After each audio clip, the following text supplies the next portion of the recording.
You're listening to the Mississippi Outdoors Podcast. I'm your host, Matt Wyatt. Imagine this. You wake up, there's a fire in the fireplace already made, homemade biscuits waiting on you. Somebody shows up in a Jeep, picks you up, and takes you to the best quail hunt you've ever been on. That's happening right here in the state of Mississippi at a place called Longleaf. We're going to learn about it right now with General Manager Reece Holford.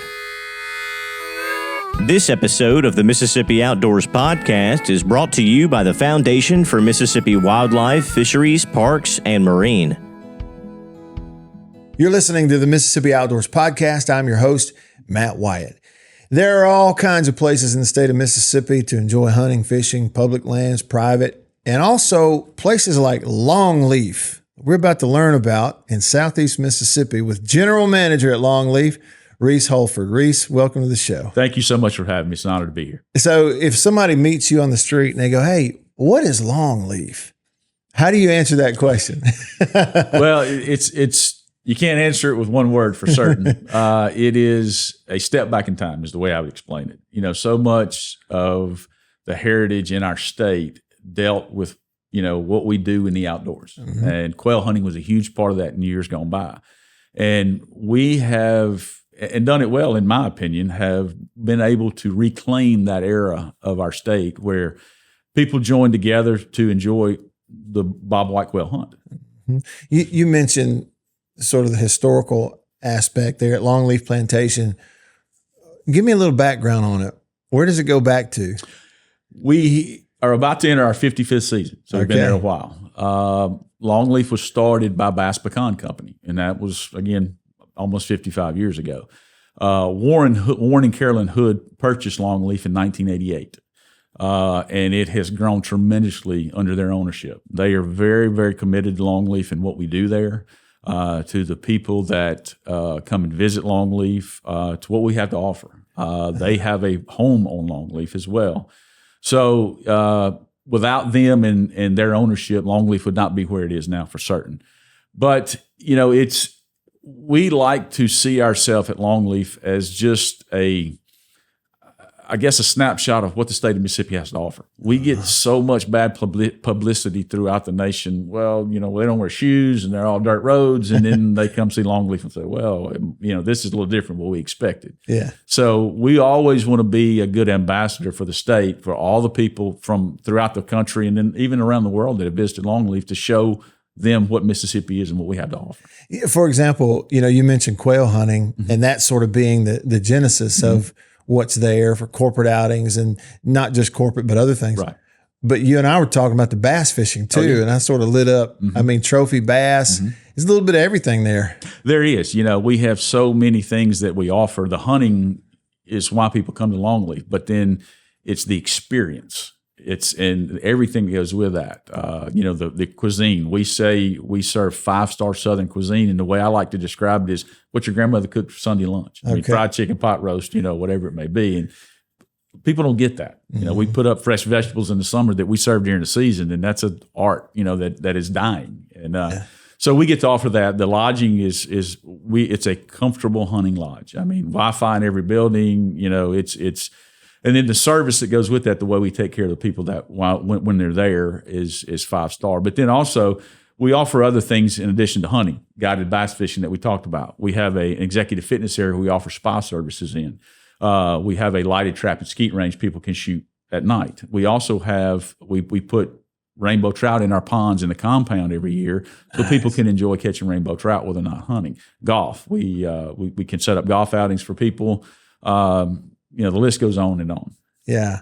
So it kind of sounds like an outdoorsman's playground almost. It really is. It's, you know, people get there and our lives, even for us as Mississippi residents, are so busy. Mm-hmm. You know, we don't stop. Yeah. And I've had so many, the ultimate compliment that I get is when our guests are there and say, when I came through that gate, my blood pressure dropped. That's the environment we want to create. Everything slows down. We do everything on our guests' timetable. They're not on our schedule. We're on their schedule. So they come there. They eat when they want to eat. They hunt when they want to hunt. Fish when they want to fish. Whatever they want to do. We, you know, just kind of coordinate their visit to Longleaf around what they want to do when they want to do it.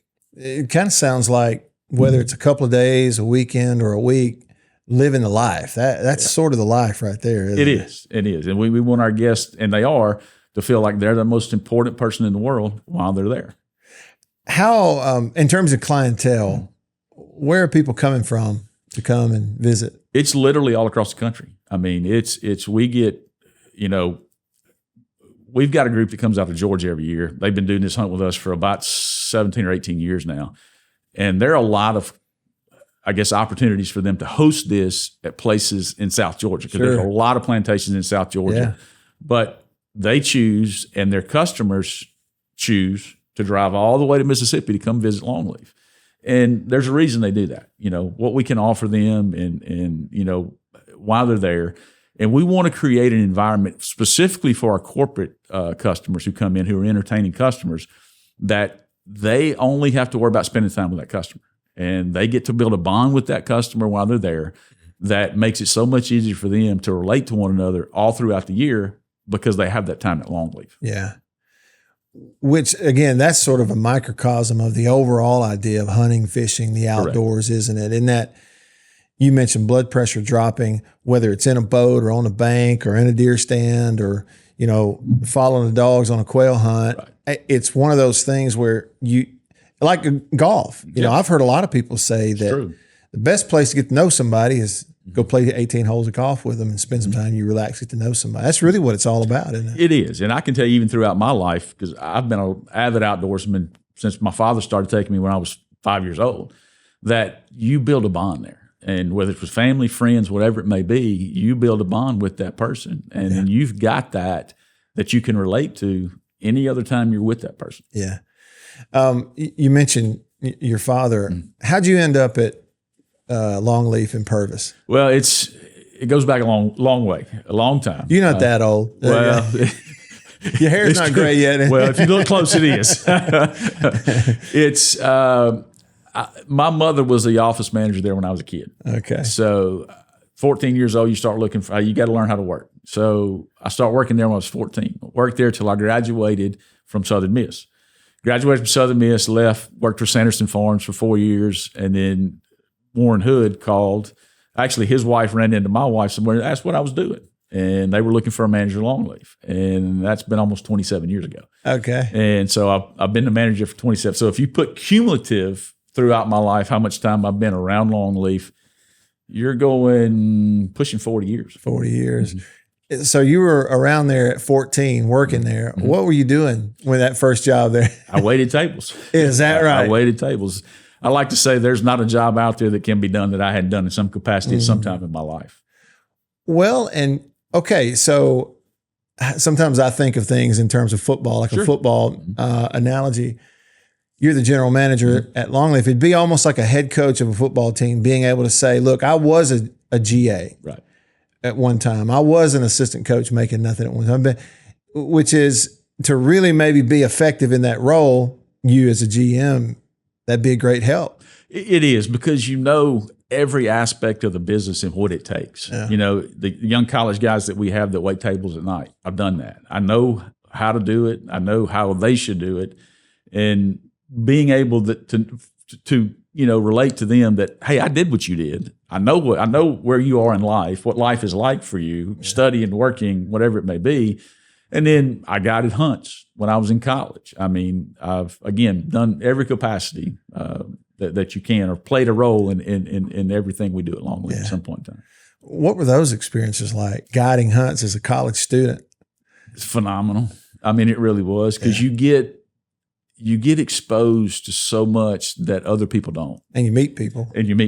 So I went to work for Sanderson Farms, built a relationship with those guys when they were coming to Longleaf, got to know them.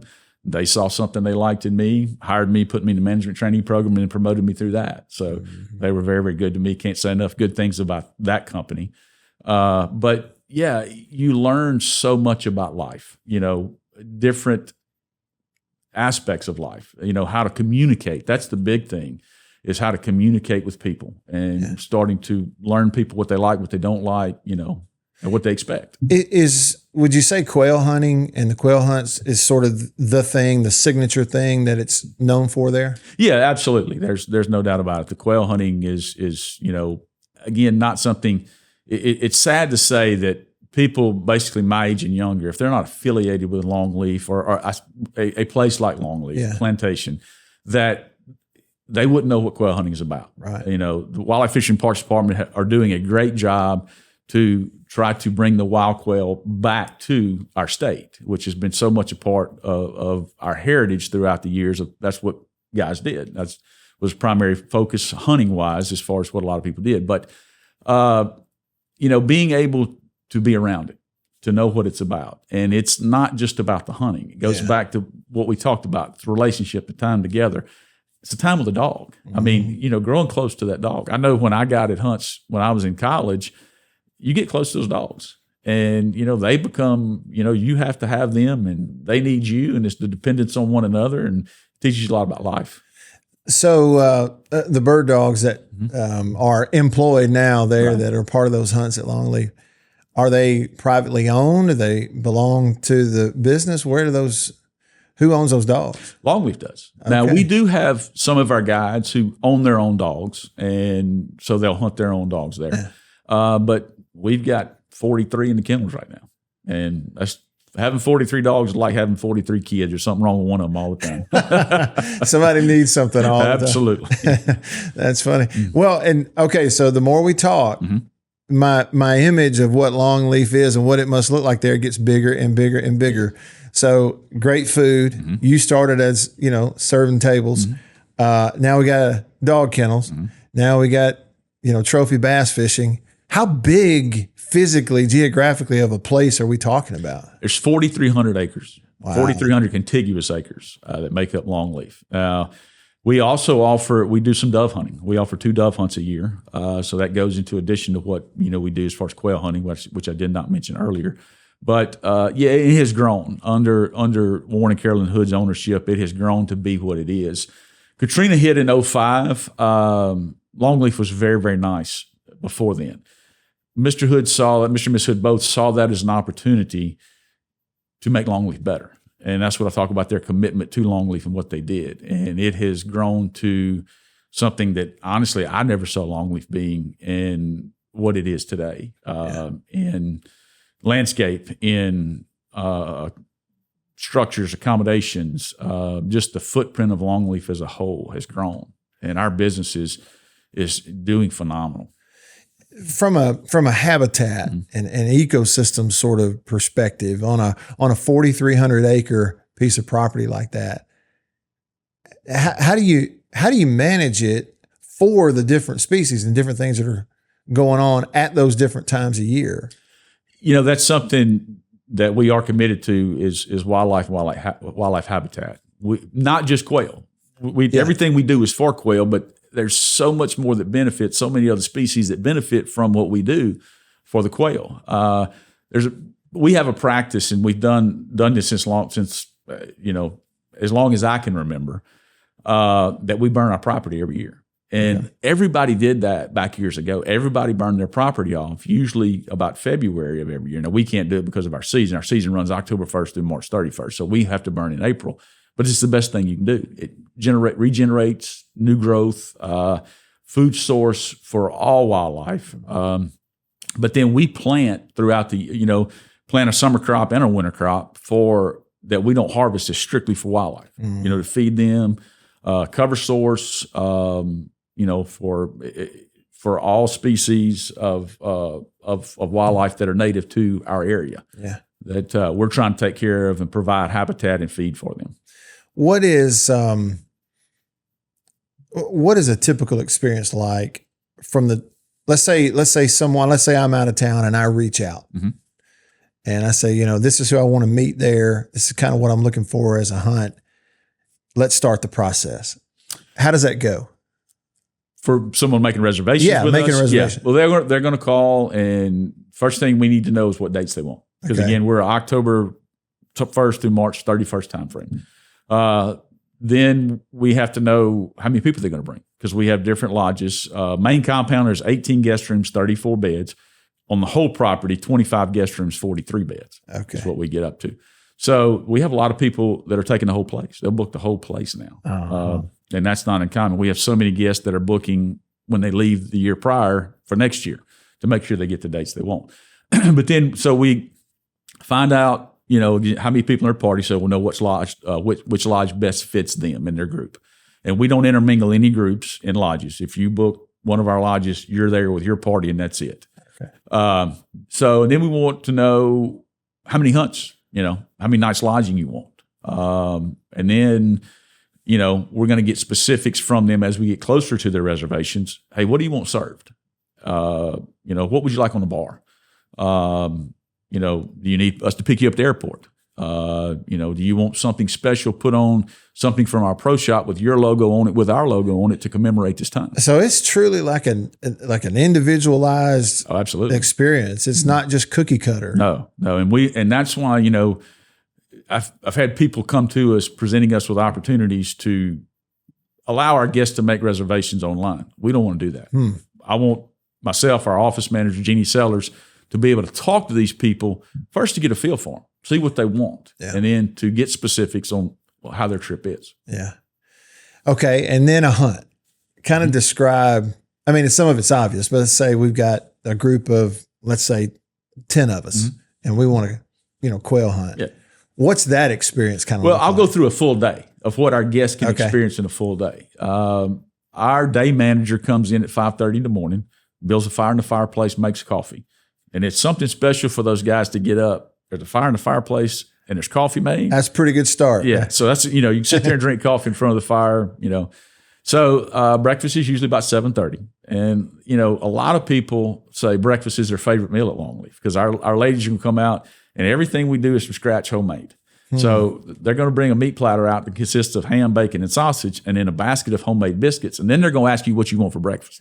So, and I'm like, breakfast is your favorite meal, but how many of us really eat breakfast like that every day? So they get through with breakfast, and then they can come out on the trap range and warm up before they go out and hunt, shoot a little bit. The Jeeps come down about 9 o'clock and pick them up. So that's another, I guess, plus to that is you don't have to get up at daylight to come, to enjoy the hunt. It's a leisure hunt, and it's a gentleman's hunt is what we call it. So the Jeeps come down and pick our guests up, and we get a lineup from whoever has put the group together, who he wants hunting with who, and we hunt 2 hunters. We will put 3. We like to stay 2 hunters per guide.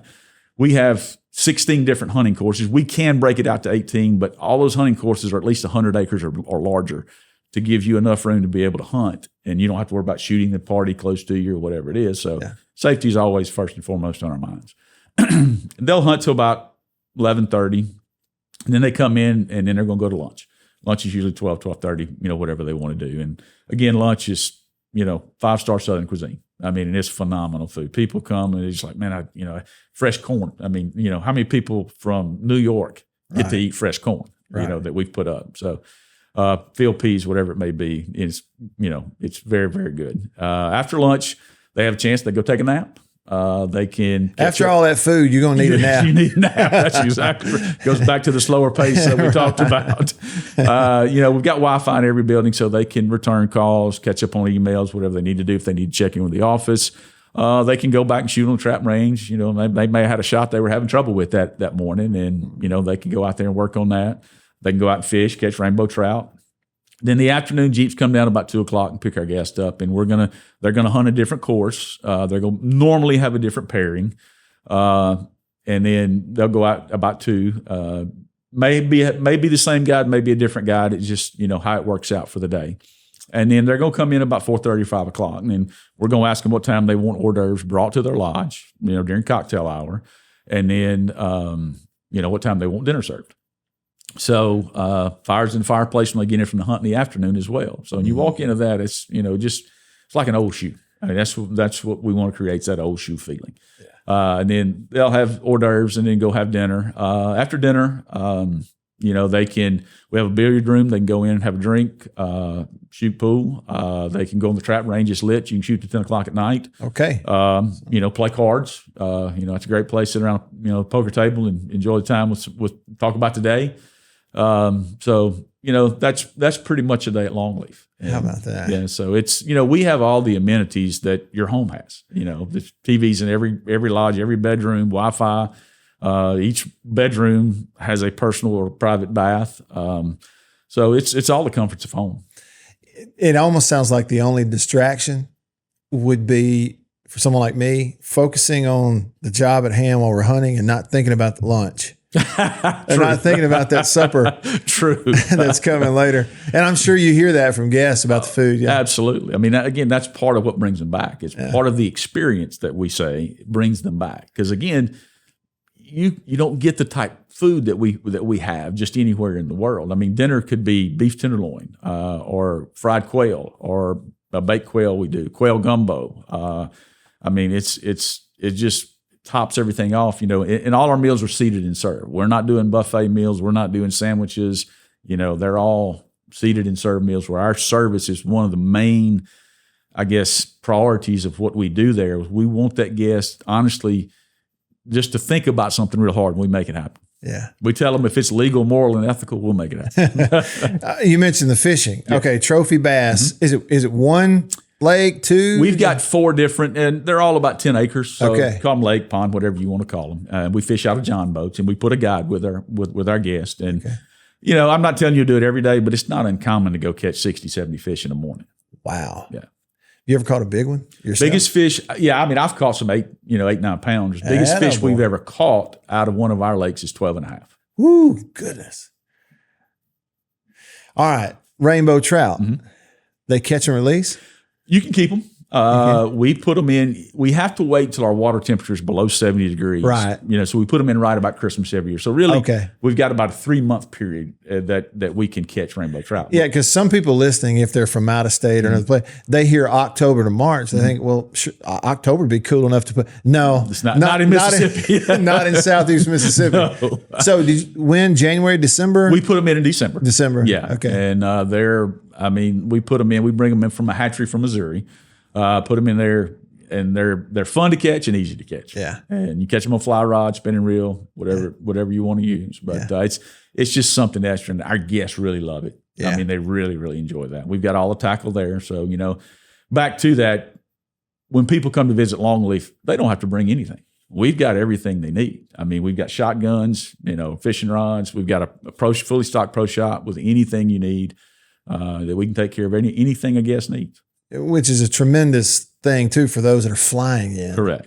Flying with guns is very difficult. We still have people do it, but it's more difficult today than it used to be. Yeah, absolutely. It's really a cool thing to learn about that. And I feel like, Reece, a lot of people that hear this podcast are going to think, I had offhand heard about Longleaf at one time or another. I didn't know all of that was involved, And I guess for you as general manager, part of that is continuing to sort of spread the good news about what's going on there. Yeah, no doubt about it. We want everybody to know what we do and how we do it, because it's for everyone. Mm-hmm. We talked about earlier corporate entertainment. That's a huge part of our business, but it's not all. We have so many families now that are coming, trying to slow everybody down, as you can probably attest to get everybody together to spend some time together. And that's becoming more and more. I guess we're seeing more of that every year. That, hey, we can get our family together. We've got a group coming in the weekend before Christmas this year that's doing that. They're bringing out, they've got family that some of their kids live in Montana, but they're bringing everybody together to spend that time together just to have those memories. Yeah. And, that's something, it's hard to do today in today's world. Yeah. That's a great idea. Mm-hmm. Almost it's kind of a quasi family reunion. Let's get really together there and go hunting, fishing, and eat some good food together. It'd be a great way to do it. Yeah, absolutely. And nobody has to worry about any aspect. They can literally just spend time with one another, enjoy the time together. Our maid service is going to take care of everything. Our cooks, of course, going to have every meal prepared the way you want it. All you have to worry about is having fun. Full service, obviously. So how many people does Longleaf employ? We have 10 salaried employees, but our payroll specifically during hunting season can be as many as 50. Mm-hmm. Now that's waiters, part-time guides, whatever it may be. But during our season, it takes a lot of people to make that wheel turn. Yeah. So with those kinds of activities, hunting, fishing, people coming in from all over the country, you touched on it earlier, but what's the relationship like with, say, the department, Wildlife, Fisheries, and Parks, and in terms of leaning on them and working together, and kind of what's that relationship been like over the years? It's been wonderful for us. Great people. We've hosted the Governor's Hunt for the last 15 years, which we're proud of that. Made a lot of friends throughout the state during those times. And we are just thankful to have the opportunity to play a small role in promoting wildlife and in helping,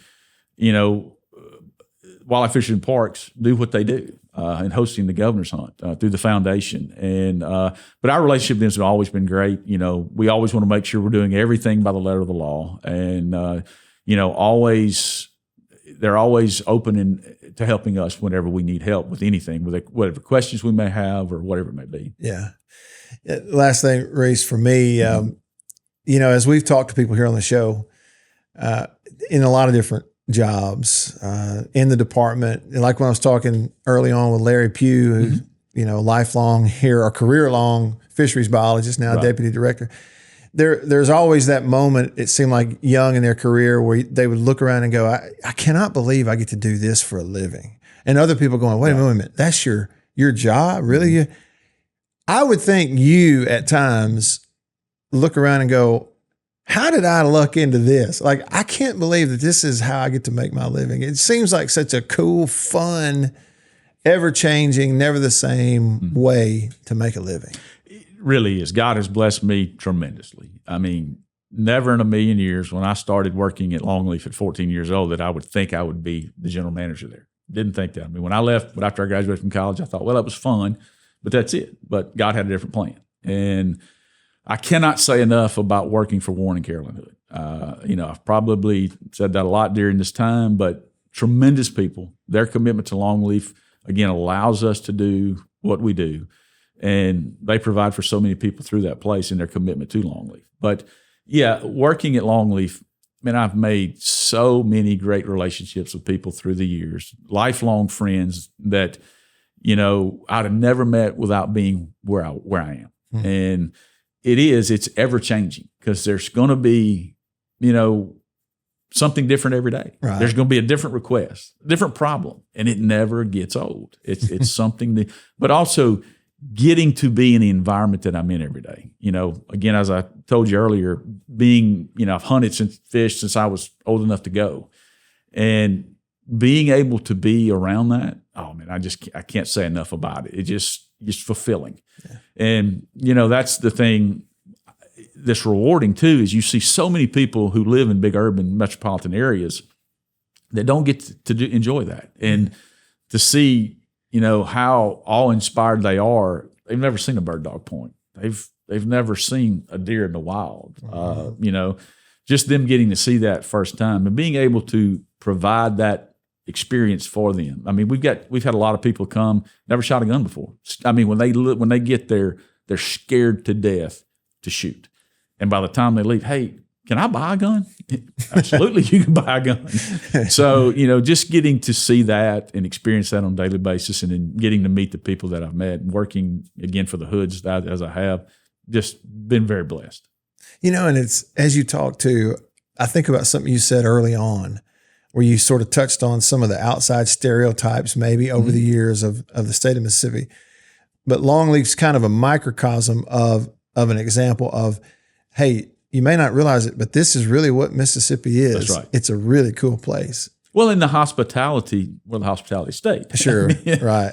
You had me at homemade biscuits in the morning. Exactly. But for people to get to experience, you go to, again, these larger metropolitan areas that, people don't speak to one another. Well, when you're walking down the sidewalk along, somebody's going to speak to you. And, hey, how you doing? Can I help you? Can I get you something? Yeah. For them to get to experience that and know what, how people in Mississippi really are, because we have a heart to help and serve others, as we should. And we want to showcase that at Longleaf. Great. Reece, it's great to talk to you. Man, this has been a great time. I appreciate the invitation. He is Reece Holford, the general manager at Longleaf Plantation here in Mississippi, a real gem in our state. Thank you for listening, and we'll see you outdoors.